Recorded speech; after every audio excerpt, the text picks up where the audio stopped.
pessoal, estamos de volta, nosso segundo bloco da primeira aula de Direito Processual Civil aqui no Trino OAB Intensivo. No primeiro bloco nós falamos sobre a ação, né, e as condições da ação, legitimidade e interesse. E agora eu quero rapidamente falar com vocês sobre os elementos da ação, para então trabalharmos a competência, ok? O Instituto da Competência. E eu falo sobre elementos da ação para quê? Para que você não confunda com condições da ação. Exatamente. As condições da ação são duas. As condições da ação são duas: legitimidade e interesse. Elementos essenciais para que o juiz aprecie o mérito. Os elementos da ação são elementos caracterizadores e distintivos. A gente fala em elementos da ação para quê? Para que não exista duas ações iguais. Então, eles são elementos identificadores, são elementos distintivos. E três são os elementos da ação: partes, pedido e causa de pedir. Perfeito? Partes, pedido e causa de pedir. Esses são os três elementos da ação, os elementos caracterizadores da ação.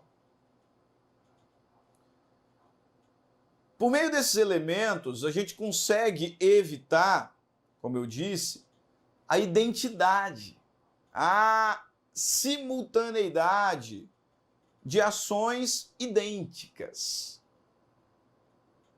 E assim a gente consegue evitar alguns fenômenos, dentre os quais eu destaco aqui a litispendência, a coisa julgada e a perempção. O que é litispendência? O que é litispendência? A litispendência, ela se caracteriza quando eu tenho duas ações em curso idênticas. Ou seja, duas ações com as mesmas partes, o mesmo pedido e a mesma causa de pedir. Já a coisa julgada acontece quando, depois do trânsito em julgado de uma decisão em determinada ação, uma outra ação idêntica é proposta. Então, depois que uma ação se encerrou com decisão transitada em julgado, uma outra ação com as mesmas partes, o mesmo pedido e a mesma causa de pedir, ela é proposta. Aí nessa hipótese nós vamos ter, então, coisa julgada. Artigo 485, inciso 5. E, por fim, nós temos aqui a perempção. A perempção acontece quando, por 3 vezes seguidas, uma ação foi proposta com as mesmas partes, o mesmo pedido, a mesma causa de pedir. E, por 3 vezes, o autor deu causa à extinção sem resolução do mérito. Primeiro, por que ele pôde repropor tantas vezes, professor? Porque não teve resolução do mérito. Então ele ajuizou uma ação, deu causa à extinção sem resolução do mérito. Pode propor a mesma. Mesmas partes, mesmo pedido, mesma causa de pedir.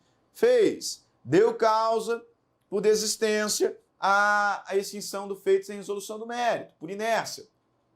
Fez de novo, deu causa à extinção sem resolução do mérito. Ok, ele não poderá uma quarta vez. Não poderá tentar uma quarta vez. Então a perempção é uma espécie de uma sanção para aquele que por 3 vezes deu causa à extinção do feito sem resolução do mérito, para que ele não continue a movimentar o judiciário de forma indevida. Então ele não vai tentar uma quarta vez. E se tentar, a gente já vai extinguir de imediato. A perempção também está prevista lá no artigo 486, parágrafo 3º. Parágrafo 3º. Veja aqui como está no seu Código Civil. Incumbe ao réu antes de discutir o mérito. Aqui nós estamos falando sobre preliminares de contestação. Nós temos várias. Dentre as várias preliminares de contestação, o legislador identifica: incumbe ao réu, antes de discutir o mérito, alegar perempção, litispendência, coisa julgada. O artigo 337, ele explica para nós o que é litispendência e coisa julgada. Vejamos. Verifica-se a litispendência ou a coisa julgada quando se reproduz ação anteriormente ajuizada. Parágrafo 2º. Uma ação é idêntica à outra quando possui as mesmas partes, a mesma causa de pedir e o mesmo pedido. Parágrafo 3º. Há litispendência quando se repete a ação que está em curso. Em curso. E parágrafo 4º. Há coisa julgada quando se repete a ação que já foi decidida por decisão transitada em julgado. Então aqui o legislador foi extremamente didático, porque ele primeiro explicou, né, que litispendência e coisa julgada têm um ponto comum quando uma mesma ação idêntica é proposta. Aí ele fala o que é uma ação, o que são ações idênticas. São aquelas que têm as mesmas partes, mesmo pedido e mesma causa de pedir. Aí distingue litispendência e coisa julgada. Litispendência quando eu tenho duas em curso simultaneamente, e coisa julgada quando, depois de uma decisão transitada em julgado, uma ação idêntica é proposta aquela que foi encerrada. Perfeito? Ah, professor, mas e a perempção? O código não explica? Explica também. O artigo 485, ele diz aqui, ó, que o juiz não resolverá o mérito quando reconhecer a existência de perempção, litispendência e coisa julgada. E aí o 486, no parágrafo 3º, vai nos informar: se o autor der causa por 3 vezes a sentença fundada em abandono da causa, não poderá propor nova ação contra o réu, com o mesmo objeto, ficando-lhe ressalvada, entretanto, a possibilidade de alegar em defesa do seu direito. Então, se o autor 3 vezes der causa à extinção por abandono, ele não pode repropor, né, uma quarta vez. Aí nós teremos a configuração da perempção. Só que, além disso, né, os elementos da ação, além de servirem também para essa questão de identificação de litispendência, coisa julgada, perempção, também são úteis quando a gente fala em modificação de competência. Nós temos 2 figuras de modificação de competência, que são a figura da conexão e a figura da continência. Quando ocorre conexão? Você se lembra? Quando acontece conexão?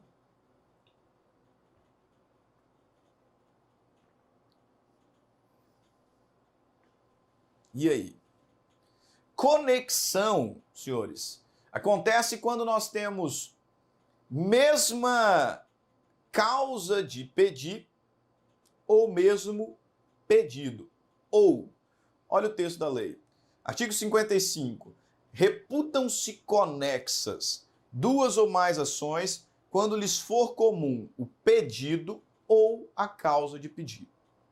Então, para a configuração da conexão, eu não preciso ter identidade de todos ou de 2, cumulativamente dos elementos. Não. Se eu tiver identidade de pedido, ou seja, são 2 ações com partes distintas pedindo a mesma coisa, aí eu posso reunir os processos por serem eles conexos.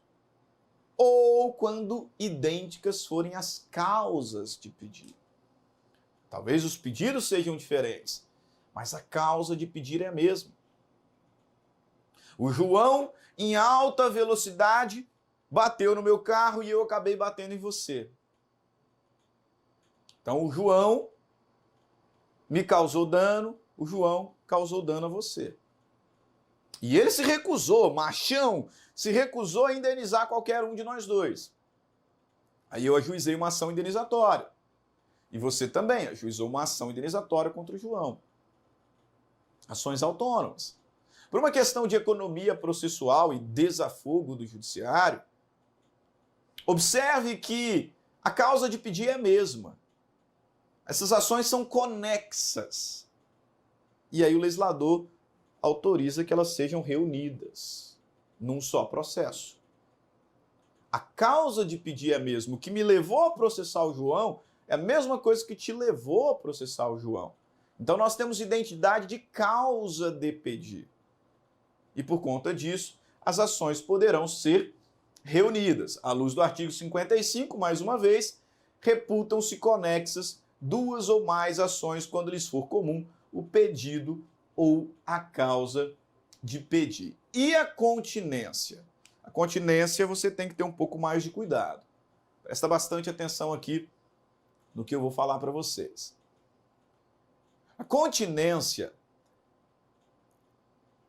ela é quase uma litispendência.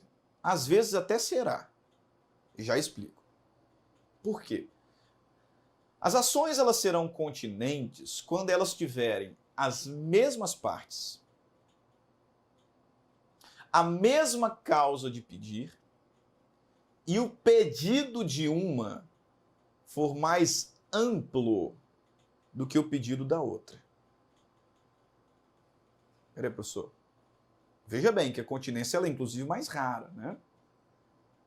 O legislador nos diz no artigo 56, dá-se a continência entre duas ou mais ações, quando houver identidade quanto às partes são as mesmas, e a causa de pedir. Então aqui não é ou. Lá na conexão era causa de pedir ou pedido. Aqui não. Mesmas partes e mesma causa de pedir. E além disso, o pedido de uma, por ser mais amplo, abranger o pedido das demais. Nessa situação, a professora dá um exemplo. A gente pode imaginar uma ação de reconhecimento de paternidade pós-morte, por exemplo, uma ação de reconhecimento de paternidade pós-morte. E aí depois uma outra ação é ajuizada, uma ação de reconhecimento de paternidade pós-morte com petição de herança. Então observe que eu tenho as mesmas partes, a mesma causa de pedir, só que em uma eu estou pedindo reconhecimento apenas, na outra eu estou pedindo reconhecimento e a petição de herança. Então, essa segunda, ela tem um pedido mais amplo. Ela tem um pedido mais amplo. Eu tenho aqui continência configurada. Perfeito? Mesmas partes, mesma causa de pedir e o pedido de uma mais amplo do que o da outra. Ok? Beleza, professor, entendi. Então, quando houver conexão ou quando houver continência, os processos serão reunidos. Cuidado. Cuidado. Cuidado com a continência. Por quê? Porque a continência não é sempre que enseja a reunião dos processos. A continência não é sempre que ensejará reunião dos processos. Vai depender. Vai depender de qual é a ação continente. A ação continente é aquela que tiver o pedido mais amplo. Se a ação continente for a mais nova, a mais recente, aquela que foi proposta depois, então eu vou ter reunião dos processos. Esse processo aqui vai ser reunido no prevento, no juízo prevento. Quando a ação continente, a ação que tiver o pedido mais amplo, tiver sido proposta depois, aí eu vou ter a reunião do processo. Agora, se a ação continente for a mais antiga, tiver sido proposta antes, aí eu não vou ter reunião de processos. Se a ação mais nova for a ação contida, for a ação com pedido menor, não vou ter reunião do processo. Eu vou ter extinção por litispendência. Pensa comigo. Se a ação mais ampla é a mais antiga,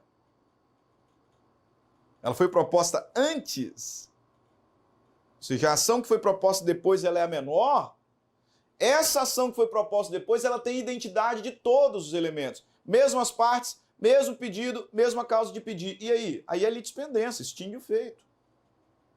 Extingue o feito. Veja o texto do artigo 57. Quando houver continência e a ação continente, a mais ampla, tiver sido proposta anteriormente no processo relativo à ação contida, que é a menor, será proferida sentença, sem resolução do mérito, extinção, litispendência. Caso contrário, se a ação continente tiver sido proposta depois, elas serão necessariamente reunidas. Beleza? Perfeito. Vamos agora falar de competência. O que é competência? Competência é a medida da jurisdição. Isso é o que nos diz a doutrina. A jurisdição ela é una, ela é indivisível, ela é exercida pelos juízes e tribunais em todo o território nacional. Em todo o território nacional.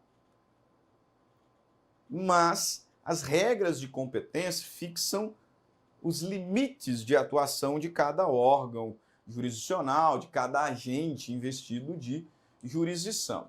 Ocorre que quando a gente fala em jurisdição, ou melhor, quando a gente fala em competência, primeiro ponto que nos vem à mente é competência internacional, que no novo CPC ganha um outro nome, limites da jurisdição nacional. Ou seja, o que o Poder Judiciário brasileiro pode julgar, o que o Poder Judiciário brasileiro não pode julgar. Quais são os limites da jurisdição nacional? O que o Poder Judiciário brasileiro não pode julgar, o que ele pode julgar e o que só ele pode julgar. O Código de Processo Civil nos apresenta a partir do artigo 21, ao falar sobre os limites da jurisdição nacional. E aqui eu quero começar pela análise da competência internacional concorrente, que são aquelas situações que tanto o Poder Judiciário brasileiro pode julgar como o Poder Judiciário estrangeiro. São causas de competência concorrente. O Poder Judiciário brasileiro pode julgar? Sim, mas o Poder Judiciário estrangeiro também pode. O único detalhe é que se essa ação for julgada fora do Brasil, para ser cumprida aqui, a decisão estrangeira precisará ser homologada. E essa homologação é de competência do STJ. Perfeito? Então, quando uma decisão em causa de competência concorrente for proferida por judiciário estrangeiro, por judiciário de estrado estrangeiro, ela pode até ser executada aqui. Mas, preliminarmente, nós precisaremos de uma ação de homologação de sentença estrangeira. Essa ação é de competência do STJ, não é do STF, do STJ. E quem executa é a primeira instância da Justiça Federal. Serão os juízes federais. Perfeito? Isso está no Código Civil, no Código de Processo Civil e também na Constituição. Veja, Constituição, artigo 105. Compete ao Superior Tribunal de Justiça homologação de sentença estrangeira. Artigo 109. Aos juízes federais compete a execução da sentença estrangeira após a homologação. Então, cuidado. Artigo 965 do CPC, o cumprimento de decisão estrangeira far-se-á perante o juiz federal competente a requerimento da parte. Tá? Quem homologa é o STJ. Quem executa é a Justiça Federal. Quais são as causas de competência concorrente? As causas de competência concorrente estão no artigo 21, antigo artigo 88, do CPC antigo. Mas eu não quero que você decore as causas de competência concorrente. No seu material tem tudo ali explicadinho, inciso 1, inciso 2, inciso 3, tá? Artigo 22, que não tem correspondência no antigo, inciso 1, inciso 2, inciso 3. Mas é muita coisa para você estudar. E eu não quero que você decore competência concorrente. Eu quero que você decore competência exclusiva. O que só o Brasil pode julgar. Tá? Quais são as causas que só o Poder Judiciário brasileiro poderá apreciar? E se for julgada fora, aqui não executa, porque o STJ não vai homologar. Por que eu quero que você grave isso? Porque todo o resto é concorrente. Todo o resto é concorrente. Se você souber quais são as situações de competência internacional exclusiva, qualquer outra será de competência concorrente. E aí? Primeiro veja aqui, ó, artigo 964. Não será homologada a decisão estrangeira, na hipótese de competência exclusiva da autoridade judiciária brasileira. Artigo 25. Não compete à autoridade judiciária brasileira o processamento e o julgamento da ação quando houver cláusula de eleição do foro exclusivo estrangeiro. Então, se no contrato tiver competência exclusiva estrangeira, o Brasil não pode julgar, a menos que seja uma situação de competência exclusiva do nosso poder, porque aí não pode ser negociado. Perfeito? Quais serão as situações? Compete à autoridade judiciária brasileira, com exclusão de qualquer outra, conhecer de ações relativas a imóveis localizados no Brasil. Então, se são ações envolvendo imóveis no Brasil, só o Brasil pode apreciar. Matéria de sucessão, direito das sucessões. Proceder confirmação de testamento, inventário, partilha de bens situados no Brasil, móveis ou imóveis. Ainda que o autor da herança seja de nacionalidade estrangeira ou tenha domicílio fora do Brasil. Então, direito das sucessões, partilha de bens localizados no Brasil. Só o Brasil pode apreciar. Da mesma forma, em divórcio, separação, dissolução da união estável, partilha de bens situados no Brasil. Só o Brasil pode partilhar. Então, grava. Imóveis, sucessão, bens localizados no Brasil, divórcio, separação, dissolução de união estável, partilha de bens localizados no Brasil. Competência exclusiva brasileira. Perfeito? Inconstitucional, vocês estudam aqui a estrutura do poder judiciário.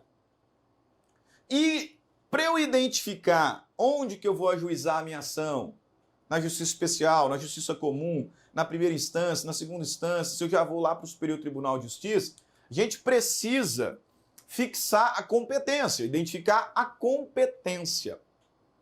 Exatamente.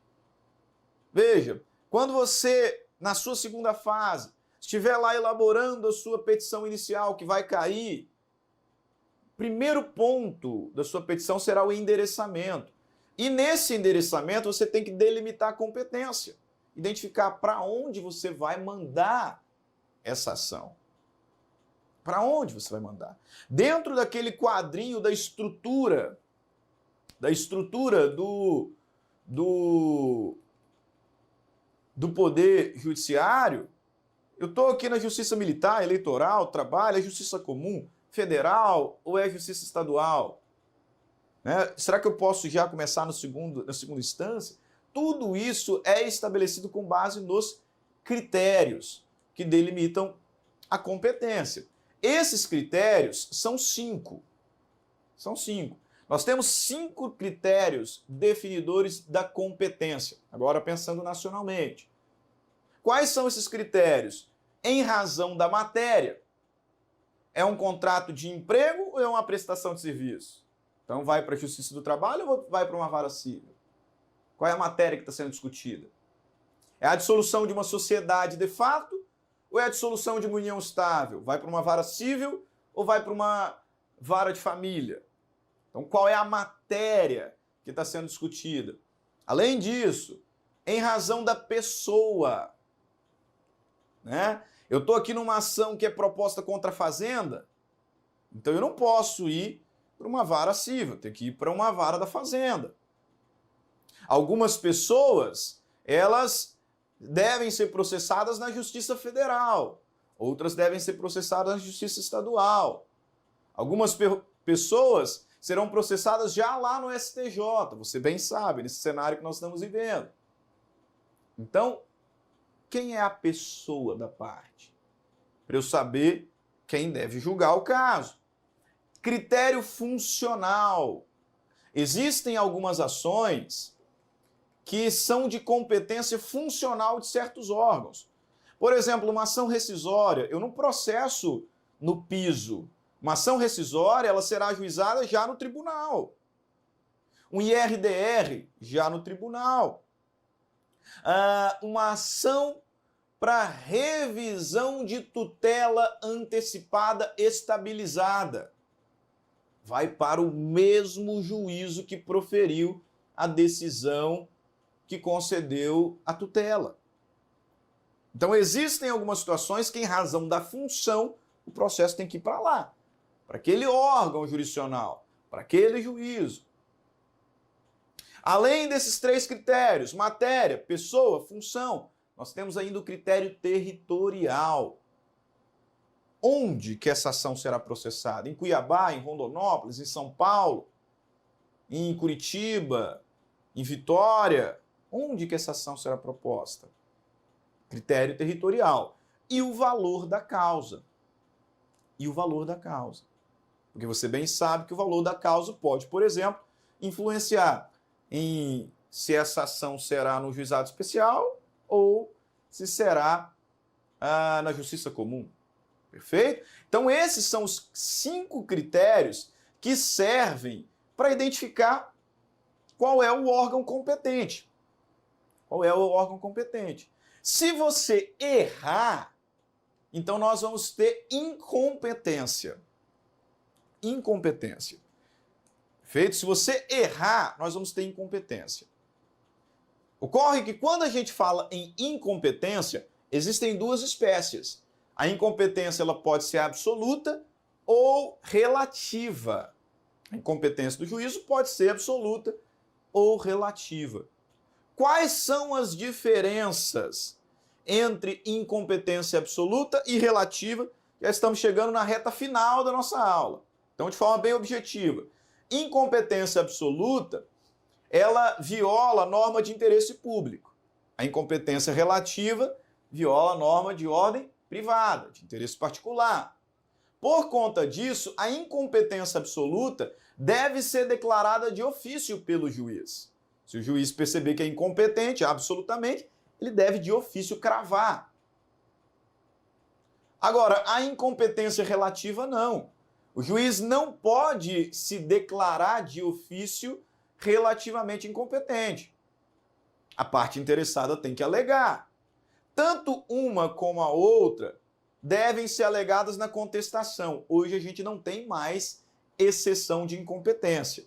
Então, tanto uma como a outra devem ser alegadas em contestação. A diferença é que se eu não alegar incompetência absoluta na contestação, o meu direito não preclui. Eu posso alegar a qualquer momento dentro do processo. Lá em cima, nos tribunais superiores, mediante pré-questionamento. Mas eu posso alegar a qualquer momento dentro do processo. Já a incompetência relativa só pode ser alegada na contestação, sob pena de prorrogação. Depois não tem mais como alegar. Ainda, a competência absoluta não pode ser negociada, ser modificada pelas partes. Competência absoluta, não pode. Competência relativa, sim. Por exemplo, competência territorial e a cláusula de eleição de foro. A gente modifica a competência territorial. A incompetência absoluta é fundamento para ação rescisória, incompetência relativa não. Até porque eu só posso alegar na contestação. Depois da contestação, prorroga a competência do juízo. Então, não confunda incompetência absoluta e incompetência relativa. Regra geral, o juízo será absolutamente incompetente quando houver problema em relação à matéria, né? Por conta da matéria, eu mandei para o juiz errado. Tinha que ser na Justiça do Trabalho, eu mandei na Justiça Civil. Na Justiça Estadual Civil. Quando eu errar o critério em razão da pessoa, tinha que ser na vara da Fazenda Pública, foi numa vara civil. Tinha que ser na Justiça Federal, foi na Justiça Estadual. Incompetência absoluta. Critério funcional. Eu cometo o absurdo de distribuir uma ação rescisória na primeira instância. Eu vou distribuir uma ação de revisão de tutela antecipada no tribunal, sendo que o juízo que deferiu foi na primeira instância. Então, se eu errar o critério em razão da matéria, pessoa ou função, incompetência absoluta. O critério territorial, quando ele for inobservado, regra geral, a incompetência será relativa. Tá? A incompetência será relativa. Regra geral. Exceção do artigo 47, parágrafo 2º, que trata de ações envolvendo direito real, ou melhor, artigo 47, parágrafo 2º, que vai falar sobre ações possessórias imobiliárias. Tá? Aí a competência será absoluta da situação da coisa. E em razão do valor da causa, a competência pode ser tanto relativa como absoluta. No JEC, no Juizado Especial Civil, competência é relativa. Se eu quiser ir para a Justiça Comum, eu vou.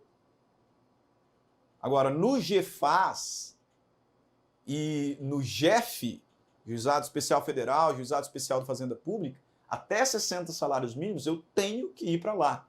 Então, a competência ela será absoluta. Perfeito? Ok. Dei uma corrida agora no final, porque o nosso tempo ficou apertado. Não deixe de ler a nossa apostila. Não deixe de estudar a nossa apostila. Competência, tema importante. Mas nós vamos encerrando aqui a nossa primeira aula. Grande abraço, fiquem todos com Deus. Nos vemos em breve. Até mais. Tchau, tchau.